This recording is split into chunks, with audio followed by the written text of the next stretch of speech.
Au nom du Père et du Fils et du Saint-Esprit, ainsi soit-il. Eh bien, chers frères,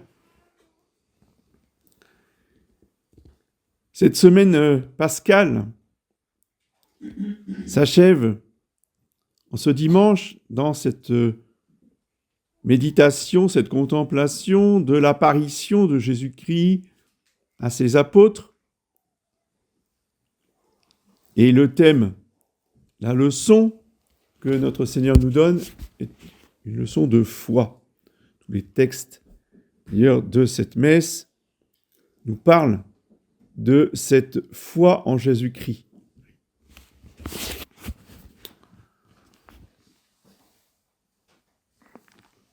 Et les nouveaux baptisés, qui ont 8 jours d'existence, même si ce sont des adultes, ils ont été baptisés il y a 8 jours, restent des nouveau-nés selon justement la foi. C'est pour ça que l'introïte nous parle des petits-enfants, comme des petits-enfants nouveau-nés, désirent ardemment le pur lait spirituel. Quel est ce lait spirituel que l'on donne aux jeunes chrétiens qui viennent d'être baptisés? Eh bien, ce lait spirituel, c'est le catéchisme. Vérité simple, bien qu'elle soit incompréhensible. Parce que depuis le catéchisme jusqu'au traité de théologie, on parle toujours de choses qu'on ne comprend pas. Ne l'oublions jamais. Mais ça reste des vérités simples. Oui.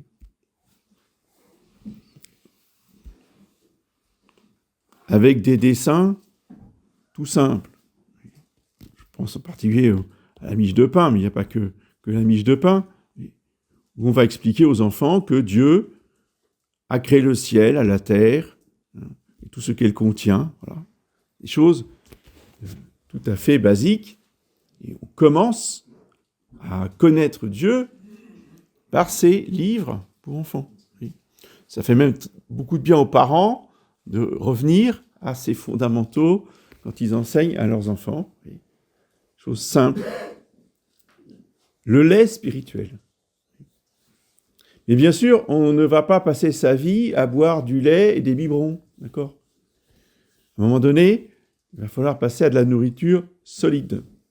Et la nourriture solide, les plats de viande, de légumes, de fruits, que on va pouvoir mâcher, on va pouvoir mastiquer, pour pouvoir les digérer. Et bien ça, c'est l'enseignement de l'Église, c'est la doctrine chrétienne, c'est l'Évangile, sont les épîtres et les commentaires des pères de l'Église sur toutes ces merveilles qui sont contenues dans la révélation. Eh bien, surtout l'Évangile doit être notre nourriture, doit être ce qui va développer notre foi.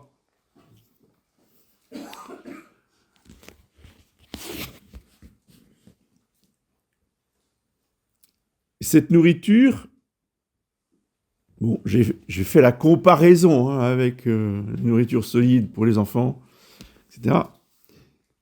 Mais cette nourriture n'est pas des choses solides, c'est l'eau et le sang.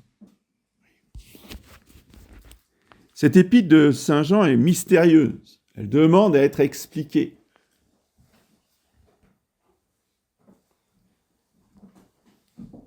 En quoi consiste, vous voyez, cette foi en Jésus-Christ qui va triompher du monde? Et c'est parce que cette foi a été diminuée que le monde a vaincu les catholiques. Si nous voulons retrouver des succès, si nous voulons triompher du monde, il nous faut retrouver la pureté et la force de la foi.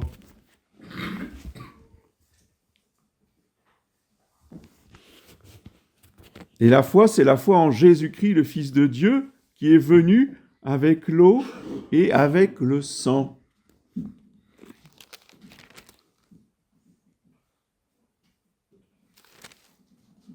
Pas avec l'eau seulement, mais avec l'eau et avec le sang. Plus le Saint-Esprit. La Trinité de la terre, c'est l'eau, le sang et le Saint-Esprit. Comme au ciel, il y a le Père, le Fils et le Saint-Esprit. Alors, qu'est-ce que c'est que cette eau? Qu'est-ce que c'est que ce sang? Bien, évidemment, le sang, c'est le précieux sang de notre Seigneur Jésus-Christ, celui qui nous lave de nos péchés. Et l'eau, c'est non seulement l'eau du baptême, évidemment, c'est l'eau du baptême, mais l'eau du baptême signifie quoi? Signifie l'eau de la grâce. Oui. Et cette eau, elle ne se contente pas de laver le péché originel.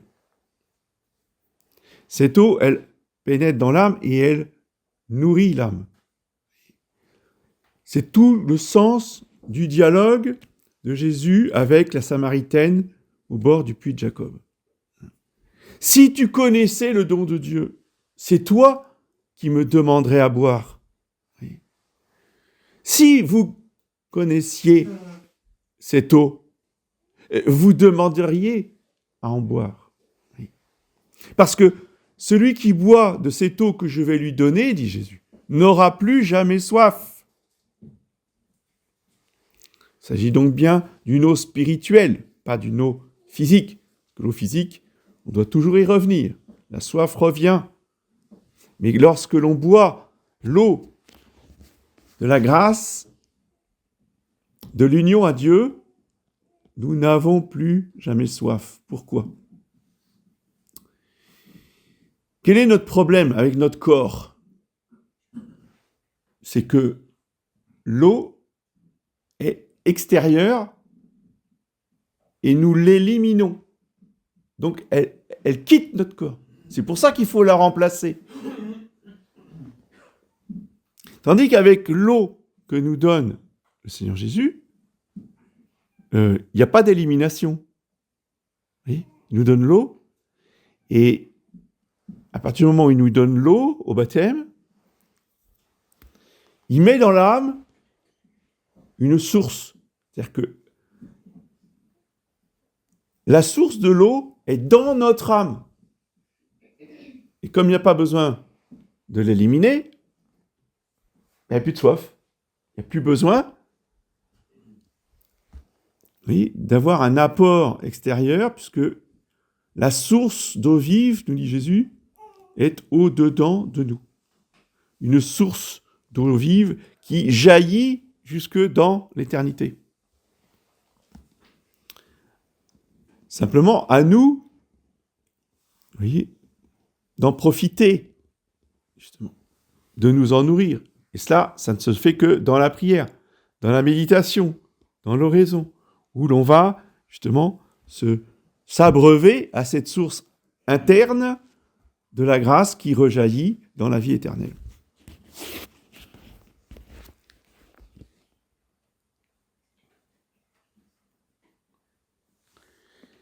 Et comme pour l'eau matérielle, au début du monde, la Genèse nous dit « l'Esprit planait sur les eaux ». L'eau va toujours avec l'Esprit Saint.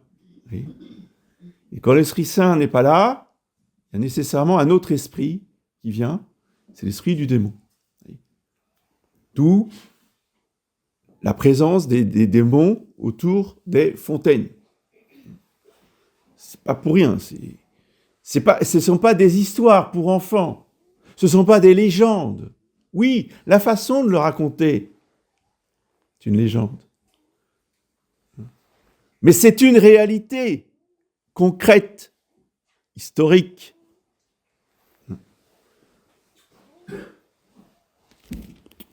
Petite parenthèse, mais qui est quand même instructive et qui est importante. J'ai rencontré un jour un officier de l'armée de terre, donc qui était en plus du service de santé, colonel, médecin.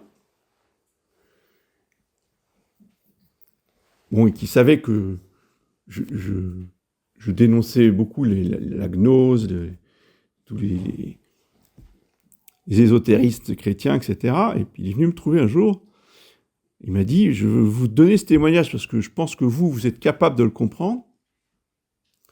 Mais tout ce que on lit dans les contes et légendes sur la fontaine de Barenton au milieu de Brocéliande, avec la fée Morgane et tous ces trucs-là, c'est pas uniquement des histoires à dormir debout, ou des histoires à endormir les enfants.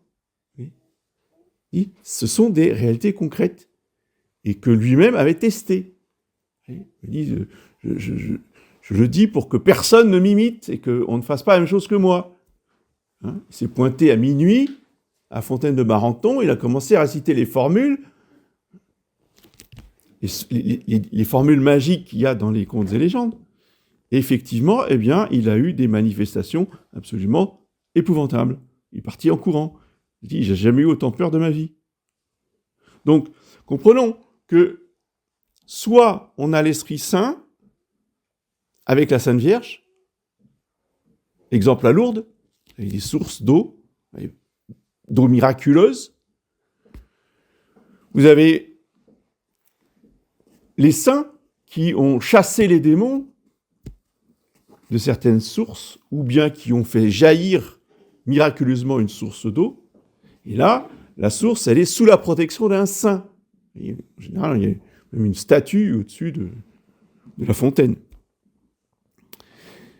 C'est pas simplement par dévotion au saint, c'est pour que le démon ne revienne plus sur ces fontaines qui, du temps du paganisme, du temps des druides, toutes ces fontaines étaient sous l'emprise de diable. Oui. Ne croyez pas qu'on est hors sujet. On pourrait développer, je ne le ferai pas ce matin, mais on pourrait développer en parallèle, si vous voulez, le pouvoir que le Saint-Esprit prend sur l'eau pascale. Pendant la cérémonie de la veillée pascale, toutes les prières qui sont faites sur l'eau, vous voyez, et sont des prières en plus concrètes. Vous voyez, on ne se contente pas de réciter des prières. On fait des gestes. On souffle sur l'eau. Vous voyez, on ne souffle pas n'importe quoi. On souffle la lettre psi. Pourquoi psi ? Parce que c'est la première lettre du mot psyché en grec qui veut dire l'âme, qui veut dire l'esprit. Donc, on insuffle le Saint-Esprit dans l'eau et le prêtre, il souffle sur l'eau. Ensuite, il va prendre le cierge pascal qui symbolise Jésus-Christ ressuscité, qui a été justement béni, dont le feu a été béni au début de la cérémonie. Il va plonger le cierge pascal dans l'eau. Oui. D'où la puissance de cette eau pascale. L'eau est absolument centrale dans la vie chrétienne et il faut en connaître tous les symboles et tous les fonctionnements.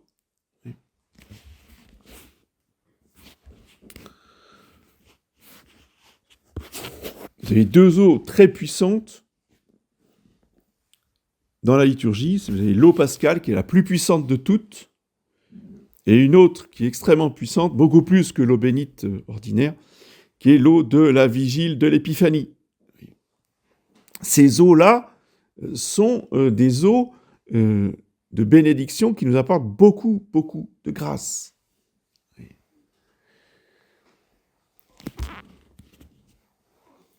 Et il y a une expérience, il y a un signe qui nous montre aussi cette puissance spirituelle qui est dans cette eau.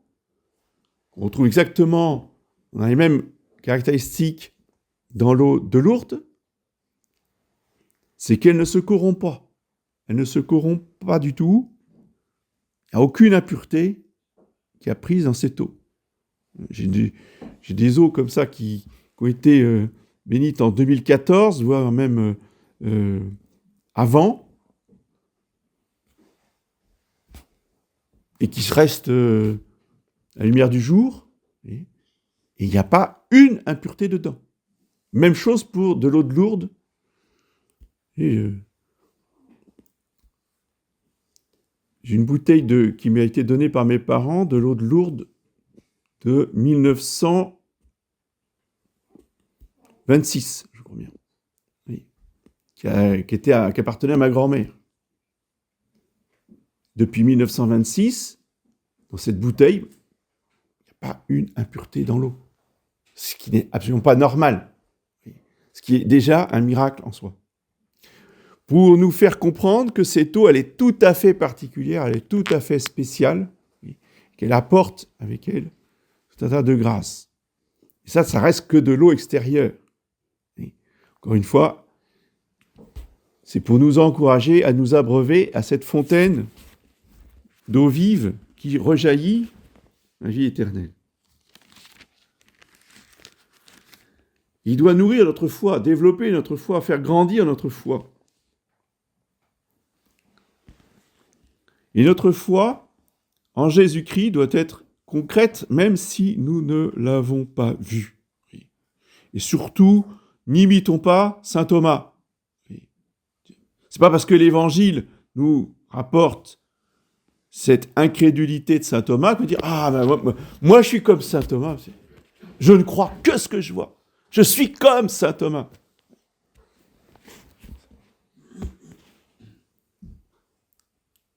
Alors vous voulez peut-être aussi être comme saint Pierre. Je vais renier Jésus-Christ. Comme ça, je serai comme saint Pierre. C'est intelligent, hein. Ça, c'est intelligent. Alors si on ne veut pas renier Jésus-Christ, pourquoi est-ce qu'on veut toucher et croire que ce qu'on voit? Hein? Vous pouvez me dire? Ben non. Si c'est raconté dans l'Évangile, le reniement de saint Pierre, l'incrédulité de saint Thomas, c'est pour nous montrer que même eux, c'était des pécheurs, comme nous. Mais on n'imite pas les péchés des saints, on n'imite pas les péchés des apôtres, s'il vous plaît. Je ne sais pas d'où vient cette mode générale de se targuer d'être comme saint Thomas. Franchement, jamais compris ces réflexions.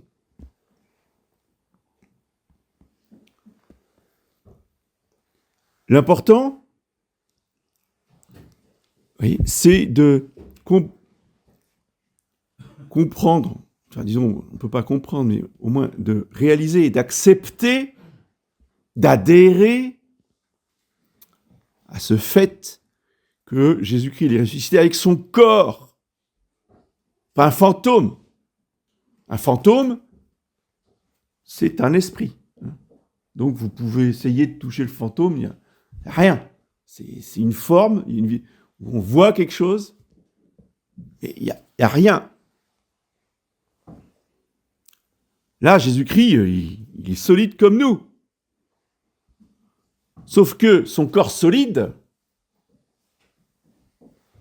n'est pas de la même nature que nous. Nous, si on met notre poing contre le mur, ça va faire mal.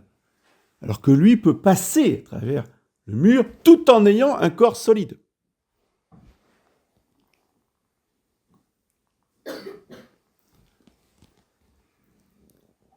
Et donc, ce que nous devons attendre dans la foi, je terminerai là-dessus, et c'est très important dans le contexte actuel, c'est que nous attendons le royaume éternel de Jésus-Christ.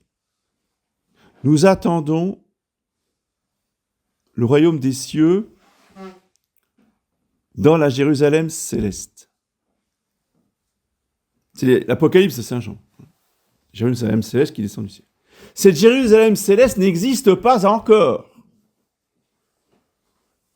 C'est notre espérance. Qu'est-ce qui existe? Qu'est-ce qui est aujourd'hui? Aujourd'hui, il y a la vision béatifique. C'est-à-dire que les âmes des élus qui sont au ciel voient Dieu face à face. Et ça fait tout leur bonheur. Et c'est l'essentiel. La Jérusalem céleste, ça reste quand même secondaire. C'est Dieu qui est le plus important, on est d'accord. Mais il y aura la Jérusalem céleste, nous l'attendons. Quand est-ce qu'elle viendra? Quand est-ce qu'elle sera créée? Elle sera créée après le jugement dernier, quand nous aussi, nous aurons tous des corps ressuscités. Alors là, le bon Dieu fera une cité pour nos corps ressuscités. Oui.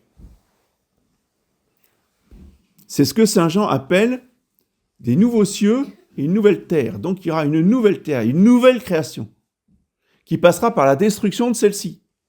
Tout sera brûlé par le feu, nous dit Saint Pierre dans son épître.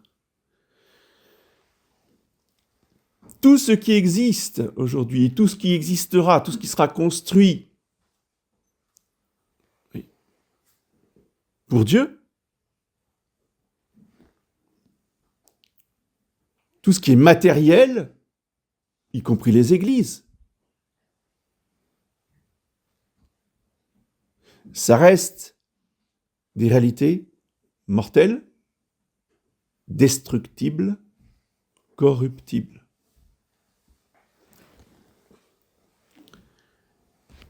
Et nous sommes bien obligés de constater, on peut, ce qui est inutile, ce qui ne sert à rien, mais on peut se mettre en colère parce qu'on détruit les églises. Oui. Dieu a fait en sorte que son temple soit réduit en poussière. Tout ce qui est sur terre est destructible. Donc, il n'y a pas, même si on reconstruit l'Église, on reconstruit la chrétienté, si le Sacré-Cœur de Jésus nous fait le cadeau, vous voyez, d'une société chrétienne, ce ne sera pas le ciel, ce ne sera pas la Jérusalem céleste. Ça sera quand même quelque chose de mortel, de destructible et de corruptible. Tout passe. Saint Paul nous dit, c'est la figure de ce monde, elle passe. Mais nous devons travailler au règne du Sacré-Cœur de Jésus, mais en sachant que nous travaillons pour la Jérusalem céleste. Que même si nos efforts sur cette terre ne sont pas récompensés de succès, nous travaillons pour la Jérusalem céleste, pour être heureux pour l'éternité avec Jésus-Christ dans une nouvelle création. Il ne faut pas s'attacher à cette création-là. Oui. Cette création-là, elle sera détruite par le feu. Par contre, la Jérusalem céleste, la nouvelle terre, elle, sera indestructible, incorruptible, éternelle. Et c'est celle-là que nous attendons. Oui. Dans le credo, nous disons « Je crois dans la vie du siècle à venir ». C'est quoi la vie du siècle à venir? C'est la vie de tous les ressuscités dans la Jérusalem céleste. Donc, pas d'utopie, pas de millénarisme. Parce que le millénarisme, il est très présent à Rennes depuis 40 ans. Ils y croient, mais alors dur comme fer. Jésus va revenir sur terre et on va être heureux. Règne du Sacré-Cœur de Jésus, pour eux, c'est Jésus en corps et en âme ressuscité au milieu de nous sur cette terre, avec un gouvernement mondial, bien sûr. Du grand n'importe quoi. Oui. Ce que nous attendons, ce n'est pas le règne de Jésus-Christ sur cette terre-là que nous connaissons, mais sur la nouvelle terre des ressuscités après le jugement dernier. Là, nous sommes dans la vérité. Là, nous sommes dans la foi. Et c'est cette foi-là qu'il faut s'enraciner dans l'âme, s'enraciner dans le cœur et s'en nourrir pour ne pas succomber aux sirènes du mensonge, pas seulement du monde, mais de nos chapelles, qui veulent nous entraîner vers des erreurs gravissimes. Gardons bien la tête sur les épaules, et dans la mesure où, justement, nous méditons régulièrement ces vérités, toutes simples, ces vérités solides, on ne se laissera pas entraîner par ces erreurs qui, si vous voulez, tournent autour des catholiques, mais depuis 2000 ans. Déjà du temps de Saint-Irénée, on avait ce genre de délire, et c'est revenu régulièrement. Au Moyen-Âge, au moment où l'Église était dans l'apogée de sa puissance, on a eu Joachim de Flore qui est venu nous raconter des sornettes de ce style. Vous voyez, bon, ça a toujours été. C'est normal qu'aujourd'hui, ça continue. C'est pas lié spécifiquement à notre situation. C'est comme ça depuis 2000 ans.